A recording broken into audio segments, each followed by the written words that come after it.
ஹாய்ங்க. இன்றைக்கி நம்ம வீட்டை சுற்றி இருக்கிற இந்த குட்டி தோட்டத்தில் கொஞ்சம் காய்கறி அறுவடை தாங்க பார்க்க போகிறோம். அதில் ஃபஸ்ட்டாக நம்ம வெள்ளை பாகற்காய் தான் பார்க்க போகிறோம். இந்த வெள்ளை பாகற்காய் பாருங்கள், இது வந்து பச்சை கலரை பாகற்காய் விடவே இது கொஞ்சம் நல்லா டேஸ்ட் நல்லா இருக்குது. ரொம்ப கசப்பு இல்லாமல் ஒரு அளவான கசப்பாக இருக்குது.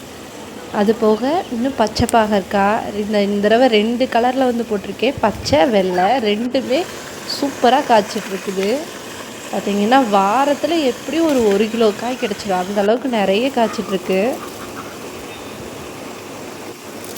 பாகக்காய் புளிக்குழம்பு, அது போக வந்து மிச்சம் இருக்கிறதுலாம் வந்து நம்ம பாகக்காய் பக்கோடா மாதிரிலாம் செய்யலாம். சிப்ஸும் சூப்பராக இருக்கும். சிப்ஸ் எல்லாம் செய்கிறப்ப பார்த்திங்கன்னா குழந்தைங்க கூட சாப்பிடுவாங்க. ஏன்னா அதில் வந்து பெருசாக கசப்பு இருக்காது. நம்ம வந்து உப்பில் ஊற வச்சு செய்கிறப்ப அந்த உப்பு தண்ணியிலேயே முக்கால்வாசி கசப்பு எல்லாமே போயிடும். அப்புறம் வந்து அதில் நம்ம சிப்ஸ் வந்து போடுறப்ப சூப்பராக இருக்கும்.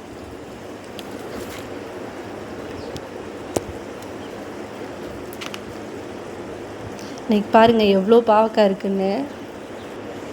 இவ்வளோ பாவக்காய் எனக்கு கிடச்சிருக்கு. அடுத்து இது வந்து யானை தந்தை வெண்டை. இது வந்து ஒன்று விதைக்கி விட்டுட்டேங்க. இதோட செடி வந்து சுத்தமாக இதாகி போச்சு விதைக்கி விட்றதுக்கு முன்னாடியேன்னு. ஒரே ஒரு செடி இருந்தது. இது இன்னுமே வந்து நல்லா பெருசாகும் தான். ஆனால் விதைக்கு வேணும் அப்படிங்கிறதுக்காக இது வந்து 3ஆவது காய். அதனால் இதை வந்து அப்படியே நான் விதைக்கி விட்டுட்டேன். நல்ல பெரிய காயாக வரும். அடுத்து நம்ம நீல பச்சை கத்திரி தான். இன்றைக்கி சாம்பாருக்கு அளவாக ஒரு 2 காய் மட்டும் எடுக்கலான்ட்டு வந்தேன். ஃபுல்லாக நிறைய வந்திருக்கு.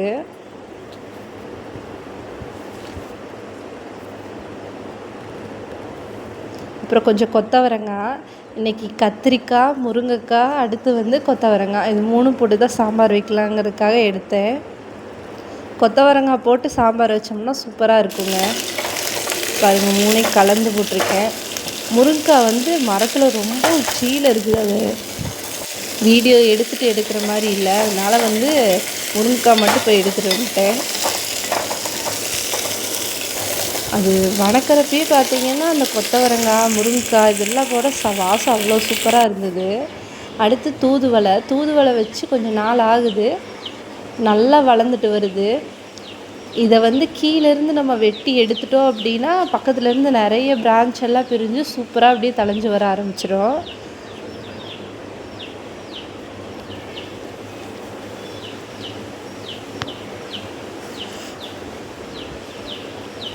அடுத்து செங்கீரை. கீழே போட்டதில் ஒரு செங்கீரை பார்த்திங்கன்னா எவ்வளோ பெருசாக வந்திருக்குன்னு. அவ்வளோ நல்ல பெரிய கீரைங்க. இலை ஒன்று பார்த்திங்கன்னா நம்ம உள்ளங்கையை விட பெரிய சைஸ்க்கு வந்திருக்கு. அது போக கீழேருந்து பாருங்களேன் தண்டு எவ்வளோ பெருசு. அது போக பக்கத்தில் ஃபுல்லாக நிறைய பிரான்ச் எல்லாம் வந்துட்டுருக்குது. இந்த கீரை வந்து ஒன்று எடுத்து போட்டோம்னாலே வந்து ஒரு பொரியலே செஞ்சிடலாம். அவ்வளோ நல்லா பெருசாக இருக்குது. இன்னும் கீரை வந்து முத்தவே இல்லை. மேலே பார்த்தீங்கன்னாலே தெரியும். இன்னும் மேலே வந்து பூவே இன்னும் வரல. அதுக்குள்ளே ஆனால் கீரை வந்து சைஸ் அவ்வளோ பெருசாக இருக்குது.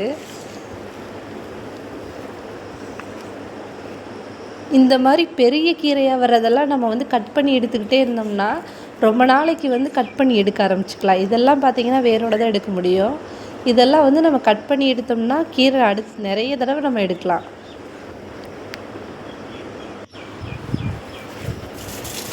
இது வந்து லாங் மீனுங்க. இது கொஞ்சம் வந்து வாடின மாதிரி வந்துட்டு இருந்தது. இதெல்லாம் அப்படியே செடியில் இருக்கிறதெல்லாம் எடுத்துட்டு அடுத்து இது வந்து வாட்டர் ஆப்பிள் நல்லா கொத்தாக காய்ச்சிட்டு இருந்தது. இந்த தடவை வந்து வாட்டர் ஆப்பிள் அவ்வளோ காய் காய்ச்சிருச்சு. இந்த மரத்தில் அப்படியே சாயிற அளவுக்கு ஃபுல்லாக காய் தான். அதுலேருந்து ஒரு 2 கொத்து இன்றைக்கி நம்ம எடுத்துடலாம்.